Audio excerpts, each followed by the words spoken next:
Bonjour, ici Josette Cordier, je suis formatrice pour le réseau J'arrête de râler sur mes enfants et mon conjoint. Réseau animé par Christine Lévicki et Florence Leroy qui ont écrit le livre du même nom. Voilà. Christine est coach et elle aime les défis. Et du coup, elle a lancé il y a quelques jours au réseau de formateurs le défi de faire une vidéo par jour pendant 30 jours pour se présenter, pour parler de sujets dont on a envie de parler. Sur le coup, j'avoue que cette idée m'a pas super emballée parce que je suis pas très à l'aise avec le fait de faire une vidéo et de m'exprimer comme ça voilà, devant une caméra et devant potentiellement des gens qui regardent cette vidéo.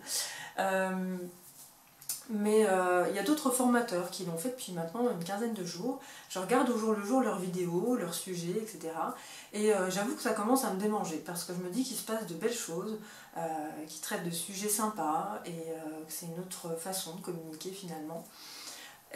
Et depuis 15 jours, je m'aperçois que de temps en temps dans ma journée, il y a des moments où je me dis « Ah mais tiens, ça je pourrais faire un sujet sympa avec ça, tiens je pourrais parler de ça, ou je pourrais partager mon expérience par rapport à ça ».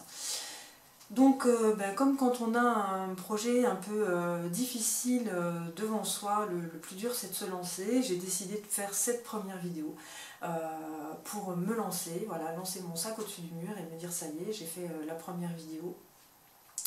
Alors, je ne vais pas me mettre la pression avec le défi en disant que je vais faire une vidéo par jour. Par contre, il y a quelques petits sujets que je me suis notés parce que je les avais en tête, que j'ai envie d'aborder avec vous dans les jours qui viennent. Donc voilà, cette vidéo c'est la première et les prochaines fois je vais aborder certains sujets.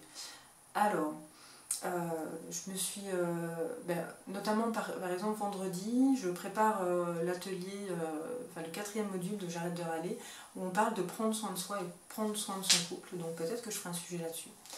Et puis j'ai envie de réagir aussi à certaines phrases que j'entends dans mon entourage ou dans les personnes que je rencontre en parlant des ateliers. Il n'y a pas longtemps j'ai entendu « Ah parce que tu râlais toi avant », une personne de ma famille qui était étonnée de me voir animer des ateliers pensant que je ne râlais pas. Donc voilà, j'aimerais faire une vidéo pour faire tomber ce mythe. J'ai aussi beaucoup entendu la phrase « Non mais c'est pas moi, hein, c'est mon mari qui râle, vous devriez prendre mon mari en formation » ou alors « Non mais c'est ma femme, il faut absolument faire quelque chose pour elle, elle n'arrête pas de râler ». Donc j'aimerais vous parler de ça, voilà, comment ça se fait que c'est toujours les autres qui râlent et pas soi-même. Qu'est-ce qu'on peut faire pour ça? Et puis, voilà, j'aimerais vous dire un petit peu comment ça se passe chez moi depuis que j'ai arrêté de râler. Vous dire que c'est pas parfait, voilà, donc inutile de se mettre la pression, voilà, chacun chez soi, c'est pas parfait chez moi, mais il y a quand même beaucoup de choses qui ont changé depuis que j'ai arrêté de râler. Alors voilà, j'espère pouvoir partager ces sujets-là avec vous dans de prochaines vidéos. En attendant, je vous souhaite une belle journée et je vous dis à bientôt.